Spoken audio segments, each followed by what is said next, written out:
Well, welcome, Manuel. Thank you. Finally, Thank you very much. Nice meeting you in person, finally. So, me and Manuel, we've been probably on and off calls for the past 2 years, virtual calls, but we never met each other. So, finally here, and I have the opportunity to interview. So, great. So we are gonna start from the 90s, if it's okay for you. Let's just you tell us a little bit more of your career and your experience. So you graduated from one of the top universities in the US, International Law and Economics. Yeah. And then you decided to move to Silicon Valley, start working here during the dot-com bubble. Right. So we would love to learn a little bit more from you. How was Silicon Valley in that period? And maybe tell us a little bit more of your choice of PARC, the legendary R&D service center, and why the world of innovation. Well, it wasn't quite as planned as you made it sound. I went into graduate school believing I should be a diplomat. That was my calling. And I was an Italian-German citizen when I entered graduate school, and I was accepted to Johns Hopkins Foreign Diplomacy School. It was a great program. What I realized halfway through my graduate studies was that I wasn't going to get into the U.S. Foreign Service, and I was not politically connected to get into the Italian Foreign Service or the German Foreign Service, and I was broke. So, reality descended on my little apartment in Washington, D.C. in year 2 of my graduate program, and I did what I had always done. I was always into computers, and I started my own one-man computer consultancy outfit, and that's how Xerox found me. Okay. And through that work, I was then ultimately recruited by Xerox, the famed Palo Alto Research Center, Xerox PARC, as it's called. And they put me on contract. And that was a big deal for me because I went from making almost nothing to making a very substantial income, an income that could help me pay back my student debt. And I gladly took the offer. It was a wonderful job. And 2 years later, they said, we want to hire you, and you need to move to California. And so that's how that happened. And I had applied to the UN High Commissioner for Refugees in Geneva, and 3 months after I got the job from Xerox, the UN called. This was almost 20 months after I had applied, and they said, great, you've got the job. And I said, well, I already have a dream job here in Silicon Valley. I'm not going to move to Geneva. So that was the crossroads, and the path I chose was to stick with Xerox, stay in the Valley, and of course I met my wife at Xerox PARC. She was artist in residence, so I got 2 for 1. Very lucky. Yeah, well, congrats. I think 30 years after, you're still here. So. Yeah. And how was Silicon Valley during that time? Was it something? Well, I got in before the dot-com boom, so I started working with Xerox in 1994, so this was still pre-dot-com era. It was still quaint in many ways, the Valley. The buildings you see now on 101 and down in San Jose and even in Redwood City, those were small towns and villages, between San Jose and San Francisco. Now they've been built up. It was also it was a less hyperscale world back then. I feel like the dot-com era encouraged people to maybe invent a future that was really too far out of touch. And so I think the dot-com era brought marketing to the Valley in a very aggressive way. I think it brought some negative cultural aspects around people presenting financials that they didn't believe in as CEOs, and I find that ethically questionable. And the dot-com brought that. And the VCs were equally guilty in the dot-com era because they, of course, wanted to believe the projections that people were parading up and down Sand Hill Road. So the pre-Valley was a little bit more grounded in good business sense and good business financials and values around building companies that have long-term values. And the newer Valley, I would say, is willing to sacrifice on those classical values in favor of betting on the next big hype machine. Right. And the investor, as long as the hype is still there, while the investor gets out of the investment, it's great for the investor, right? But I'm not interested in playing that short-term, medium-term game. I want to play a long-term game. Yeah. Well, I'm moving chronologically for those of you on the other side.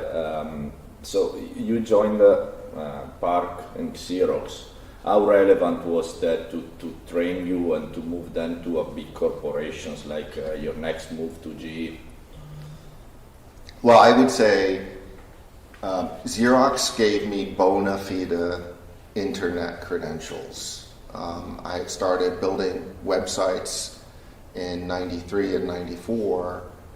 This is before even the Netscape browser was available. This is back when Lynx was available, which was a text-based browser. And Xerox PARC was the third domain ever registered. It's a 3-dot domain. And PARC had decided, and our group, the reason I was hired was Xerox wanted to commercialize the 3-dot internet address. They wanted to turn XeroxPark.com into Xerox.com. They wanted to sell products online. Remember, this is early days internet, right? So I was part of the group that transitioned the very research and development centric website into a proper Fortune 100 commercial website. Xerox was one of the first to have a big web presence, like Hewlett Packard and IBM did as well, and those were guys that we would benchmark ourselves against. But yeah, Xerox was one of the first on the scene with a proper .com presence the way you would expect them to have it today. That all happened in 1994, 95, 96. And Xerox became a model for many commercial websites as a result of that work. So that gave me my bona fide credentials in the space. And that ultimately led to me moving over to General Electric because GE was trying to hire .com people in 1999. And I was young at Xerox. I was 27 years old, very ambitious, very optimistic, very idealistic. And I wasn't looking for a switch. I loved Xerox Palo Alto Research Center, I still do. But when GE showed up, I said, man, if there's ever another big company I would work for, it would be General Electric. And this was Jack Welch's General Electric. This is not the current day GE. And GE was at that time the greatest capitalist multinational company on the planet, in my opinion, and in many people's opinion. So I got to experience Xerox PARC before the bloom came off that rose. And I got to experience the very best of GE those first 10 years in my GE career. So did you switch to GE here in Silicon Valley, or did they? No, they called me one day and they said, we want you on a plane on Monday. It was like on a Thursday. We want you on a plane on Monday to meet with the CIO of GE. His name's Gary Reiner. I did the interview in Connecticut. GE was headquartered in Connecticut. That's where the CIO sat, and I would work directly for him. And I interviewed with him. I interviewed with the HR guy. And I remember getting back to the hotel, and the call came in and they were prepared to make me an offer, and I took it, and that was a great decision, another great decision. Yeah, so Lucky, because you never know, but it was a great decision with 20/20 hindsight. So you spent 15 years, right, at GE. How was that? I mean, moving from an R&D center to a giant like GE, and how did it feel to move? So GE knew how to do this correctly. They would take in what they call high pots, high potential candidates. And this group I got inserted into that worked for the CIO was a grooming group. It was an elite group. It was, he took 20 people a year. You had a real assignment when you worked for him, and you were basically compressed. They squeezed you to see if you could survive 18 to 24 months in a very competitive grooming environment. And if you survived, you were positioned into one of, at the time, GE had 39 businesses. And my turn came, and they said, guess what? We're dispatching you to Nuovo Pignone. At the time, it is called GE. The one in Italy. Yeah, which is in Florence, a Firenze. And Nuovo Pignone has a very interesting history with GE, and that history starts in the early 60s. Pignone has this incredible, the Italians invented and perfected industrial compression large scale. And Pignone is the absolute pinnacle of Italian compression engineering, including liquefying natural gas. So nobody builds a better compressor than Pignone. And Pignone had the market on liquefied natural gas plants. So they were growing. And Pignone, I call it Pignone, but GE called it GE Oil and Gas. Okay, the division was formerly called GE Oil and Gas. And so they said, we need you on an airplane it was always like, you got to be there in 48 hours. And I flew over to Florence. I got off the plane. I'm 29 years old. And, the autista picks you up. And you show up at Pignone. And you go to lunch with the CEO in the cantinetta, and the CEO proceeds to tell me, I'm tired of corporate GE sending me kindergartners. He said that to me. He was not happy. He was expecting somebody in his, mid to late 30s, not a 29-year-old. I guess the cultural difference between Silicon Valley and Italy. Right there, bam. What I loved about General Electric, and what people fail to give GE credit for, is that Jack Welch, who himself did not have a university degree, believed strongly in the culture of meritocracy. So for GE Americas, it was perfectly normal to send this young, high-potential candidate to Italy as CIO of the GE Oil and Gas division. For the CEO at Pignone, it was a cultural shock. Now, he ends up being an investor in Peaxy, so we have a lifelong relationship. But let me tell you, the first couple of weeks were rough because there was this cultural clash, and Italy is challenged when it comes to meritocracy-based structure.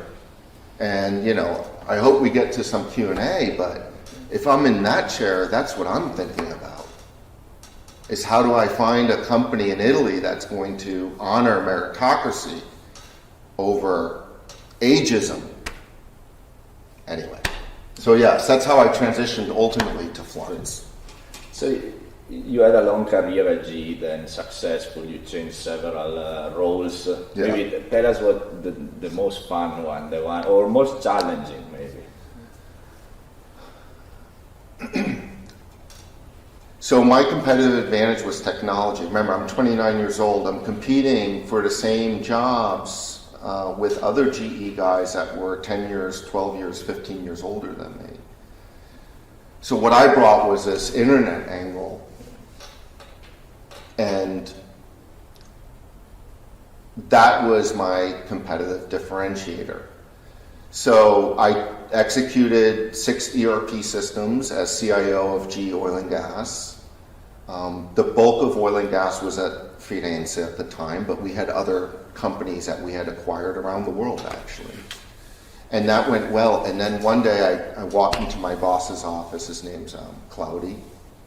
And I said, Cloudy, I love working for you, but I want to see money changing hands. I don't want to be in the back office. I don't want to be in IT, my career. I came here to learn how to run a business.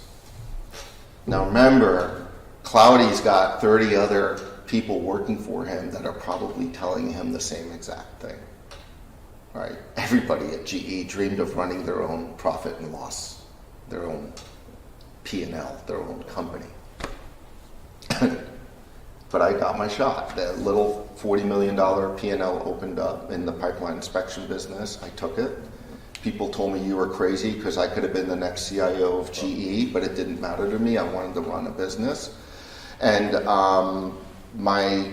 that went well for 7 months, and then my boss had a heart attack. He survived, but he was out of commission for over a year. And I remember coming in Monday morning, the HR manager is running down the hallway at me. This is in Houston now.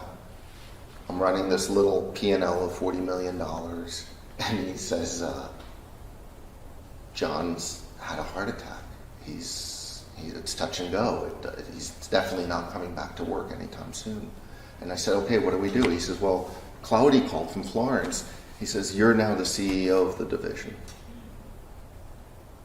And that business had a lot of challenges. It had compliance issues. It had assets on the books that were overvalued. It had 3 divisions operating, one in Malaysia. There were 2 others in Asia Pacific. 1 other in Asia Pacific, 1 entity in Middle East, losing money. I had to negotiate with the unions in Germany because we had a big facility in Germany. That was definitely the hardest thing I'd ever done.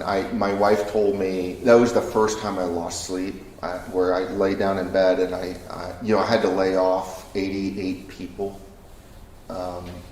to bring the business back to health. And that was a lot for I would have been at the time 31 years old. I was managing 1,400 people. I'd laid off close to 100 just in my first 90 days of being CEO. And I was shutting down facilities, but I nursed it back to profitability. First time that division had been profitable in 6 or 7 years. And so they said, my boss recovered from the heart attack. He wanted to come back and kind of ride this to retirement. And I remember my dad telling me, don't be one of those young a-holes that thinks he knows it all at work. And I remember my dad's word, when he came back to me and said, I want my job back. I remember my dad's words, and I said, of course, his name's John, of course. And I went back to Cloudy, I said, John needs his job back. I'll do whatever you need doing. And G was buying the subsea infrastructure business. And I said, Cloudy, I want to run that deal. And it was a $2 billion deal. And GE gave this 32-year-old the opportunity to be integration leader on a $2 billion transaction. And that's why I sit here and tell you, GE was an amazing company. An amazing company. To let somebody that young manage that much responsibility. And then the promotions kept coming, and that was the issue with GE. You loved your job, and they'd let you do it for 18 months or 24 months, and then they'd promote you. And it just got to the point, my last job, I was managing $5.2 billion of product. I was never home. I was in the worst parts of the world you can possibly imagine, because that's where Mother Nature decided to put oil and gas, including Moscow, including Nigeria and Angola and Egypt and Brazil and Mexico and Singapore and Tokyo and Perth, Australia. I would get on the airplane. You don't fly to Perth and come home from Houston. You fly to Perth, then you go to Singapore, then you go to Moscow, and then you better stop in Oslo, and then you're going to stop in Aberdeen, and then you're going to come home 3.5 weeks later, and your 2-year-old is now 2 years old and 3 weeks older, and you notice that you're missing out. So GE was wonderful, but there was no work-life balance. Let's be candid. But it was an incredible, incredible ride. I'm grateful my wife put up with it, but it was an incredible ride. I got to do things for that company that people won't get to do before they retire. It sounds incredible. So I'm still going chronologically. So several years after, in 2012, you decided to launch Peaxy. So my provocation is right there is, why not before? Since all those, incredible experience at GE, but I think you always had inside this instinct of being an entrepreneur. So in 1999, when I joined GE, as part of this team, I got to do a startup within GE. GE wanted to spin out startups, so we were one of the first experiments. So I definitely had some small business experience, to the point where GE let me lease a building in New Haven, Connecticut, off of the Yale campus. So not at Fairfield where GE was headquartered, but they actually let me sign a lease that was 10 miles away. And we started a little startup in there, which was called Support Central, which is one of the reasons why ultimately they offered me the GE Oil and Gas Nuevo Piñona job. So I had a little bit of experience with startup, but it was within a big company structure. So let's get realistic. It wasn't a pure experience. I'd always dreamed of doing a software company, but in 2012, I was smart enough to realize you don't just decide to start a company. You can do that. Mark Zuckerberg did that. Sergey Brin did that. You can do that. I'm not saying you can't do it. But you have to appreciate those guys are extreme corner cases. Lady Luck and skill co-joined into something incredibly valuable. If you want to increase your chances of successfully starting a company, you need more than just lady luck and skill. You need money. So in 2012, my two sponsors at GE, Gary Reiner and Claudia Santiago, who I both have wonderful relationships to this day. Neither one is at GE anymore, but they always knew I dreamed of doing my own entrepreneurial experience at one point. They knew that was my destiny. I told them this. And in 2012, I got a call from my father-in-law, who's been a long-time investor in the Valley as an angel and a super angel. And he says, there's somebody you ought to meet. And I remember hanging up the phone, turning to my wife, Marcia, and I said, your dad just called me about a business opportunity. And Federico had never offered up any help before, nor did I need it. I had my own thing going on at GE. But I remember hanging up the phone saying, it's the first time I think I'd known Federico 15 or 16 years. It's the first time he offered up something in the business realm. So I said, I think I'll follow up. And I ended up meeting my would-be co-founder. And, that was December of 2011, just before New Year's, the first call. And April 22nd, I left GE. And in the middle between December 28th of 2011 and April 22nd of 2012, I created Peaxy. from scratch, and I did it right. It wasn't some, bullshit construct. I built the company knowing that the first foundational stones were going to lead to another 100-year great company like GE was. Just so you understand how idealistic I was and still am about what I'm doing there. So we built the company properly. ERP day one. 71 documents to sign to make sure everything was copacetic. I hired one of the great law firms in the Valley to represent me. I wanted everything done correctly and properly. So your idea since the beginning was to scale it? I was interested in going IPO and building a 100-year company. And I still am interested in both. However, 10 years later, and it's been 10 years, so Peaxy celebrated 10 years on March 16th.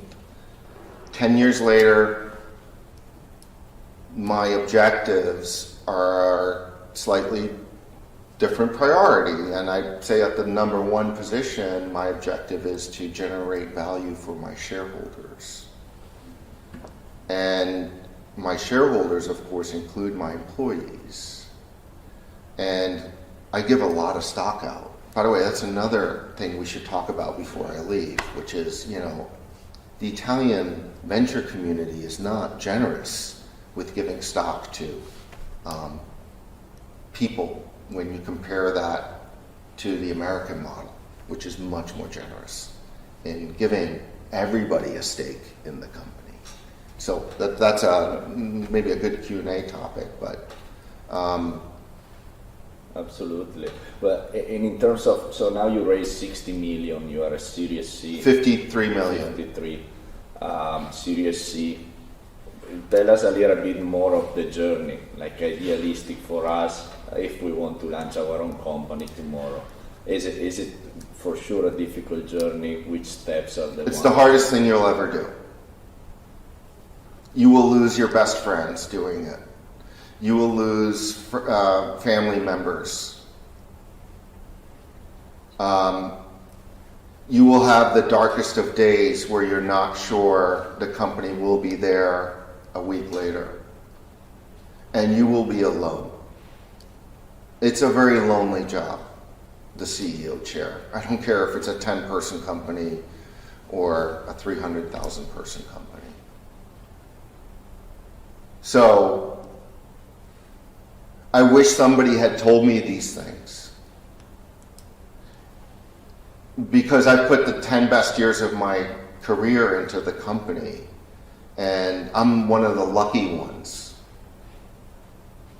Because I'm still sitting here telling you about this, and the company still exists, and it's growing. So, it is the hardest thing you will ever do. And what I would encourage people to think about is, there's no shame in being number 2 or number 3 in a startup. Chances are your CEO will burn out. And you'll probably have more fun being number 2 or number 3 in the startup. And then when they're ready to leave after 5 years, you can step in. So there's different ways to get to the goal and get to the objective. If the objective is running a startup. But it's for sure the hardest thing you'll ever do, and it will come at a cost. There will be sacrifices made, and it's a marathon. It's a marathon. Again, the corner cases you hear about, the Ubers and the Lyfts, they're corner cases. They are the exception. And most others struggle for many years before they turn the corner. And that's a reality I wish somebody had explained to me when I was sitting in that chair. So I would close this interview by something that I noticed. So at Mind the Bridge, we work with several energy companies, corporates and startups. And I noticed that many of the professionals in their area or the entrepreneurs are mid to senior level. there isn't the classic profile of the young entrepreneur going into the energy space.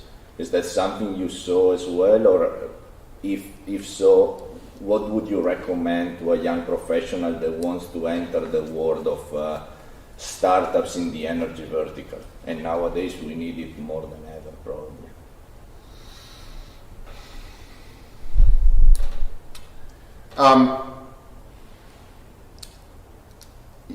I would encourage young entrepreneurs considering going into the energy segment, which by the way is an expensive segment to get into because you're serving other businesses, and that tends to have higher barriers to entry. I'm generalizing, there's exceptions. But if you're going to build software for the Navy or E&I, you're building that, those customers have certain expectations of how robust that software is going to be. And that means time and money for you. So, if you're going to go energy market, I would think carefully about where is the barrier to entry lower. In other words, where can I stretch my money and go further because the barrier to entry is lower. And that's a difficult problem you're going to face in the energy market. But I would advise you all to get a financial backer, an angel investor, possibly 3, and start small. In other words, it's okay to spend a little bit of money over a year and a half building the idea out before you try to go and have the big Series A press release. You know, people chase a pattern when they think, oh, I'm a startup CEO, I need to have a Series A done within 24 months, and if I don't have a Series A, I'm somehow defective because I've fallen outside of the norms. I would say ignore the norms. Spend your investors' money extremely wisely and efficiently. And you can do that with a little bit of money. You've got the skills that you learn in school on how to validate a product market fit early. And think about doing it in a garage setting, not in signing a 2-year office lease. That's going to cost a lot of money. Again, you have to incubate. Incubation means spending little money. Building a startup, that has implications, and it requires money. And you're committed to your investors. You don't just take the money.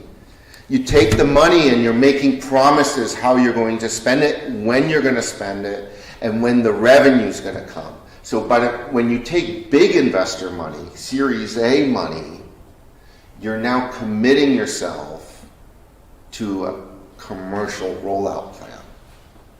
You don't get to come back and change the tune every 6 months.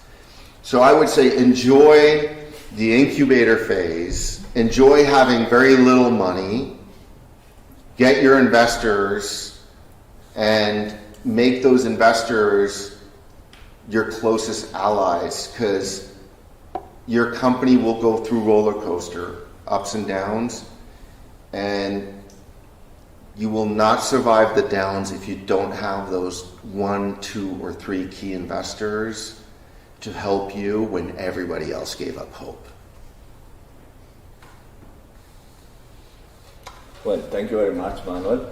I think it was my pleasure.